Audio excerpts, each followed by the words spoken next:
Hey, it's Thursday, August 28th. I'm Drew, and me and my little sailboat X-Wing are currently about 750 nautical miles north of Hawaii. We're headed for Canada. It's about another 1,600 nautical miles to go, so we're not quite halfway there, but we're getting there.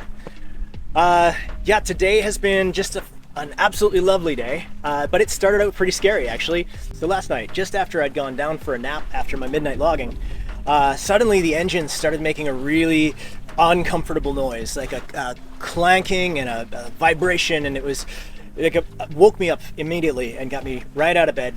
I shut down the engine, and so there's a few things that could cause this, but my hope was that it was something wrapped around the propeller, and that seemed like a 95% chance, really, because I'm going through a patch of ocean currently that unfortunately has a lot of garbage in it, and a lot of it's fishing related. So like a piece of rope being caught in the propeller is not out of the picture by any stretch.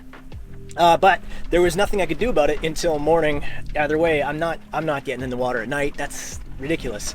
So I shut down the engine and I went down for my naps, and napped through the night.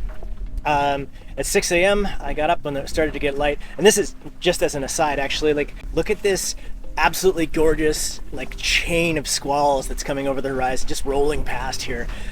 There's definitely wind coming. That sort of thing doesn't happen without a change in the weather. But wow. I went down for a couple more naps, but I got up at about 9 a.m. and that's when I took my GoPro and duct taped it to the end of the boat hook and sent it over the side. And just as expected, thank goodness, it's just some fishing, looks like an old fishing net trapped in the propeller. And that's a really good thing, really, because the only other things that could cause that kind of sudden vibration and noise from the engine are so much worse than having something caught in the propeller, maybe spinning a bearing off the crankshaft, or a failing transmission, or blowing a ring on one of the cylinders. Nothing I could fix out here. So this was a really big relief to see. So, given that going overboard solo, 700 miles out to sea is a little bit dangerous, I got everything staged before I jumped in. Okay, so I think everything is staged. We've got air compressor going to accumulator, going to strain relief, down to the hoses, over to the second stage scuba regulator, to the harness. For the body, I'm gonna need GoPro on a tether, big knife on a tether, mask, and flippers. I think that's everything. I think we're ready to get in the water. Anyway, once I was in, it was actually a really fast and easy job. My camera work, trying to hold a GoPro in one hand and a knife in the other and swim at the same time, yeah, it leaves a lot to be desired, I understand. But I did get this big clump of fishing net off of the propeller, and we're back in motion again. So crisis averted, everything is good. And probably not an hour after that, the wind finally picked up to about 10 or 11 knots, and I've been sailing all day in just absolutely dreamy conditions.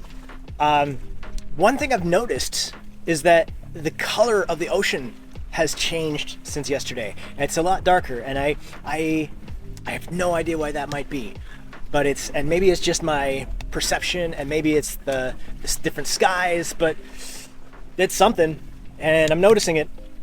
Yeah, anyway, apart from that, there's been not much going on today. I've just been enjoying the beautiful weather and the beautiful sailing, and playing a lot of Nintendo. I'll come back tomorrow. I'll bring you another video. I'll talk to you soon. Cheers.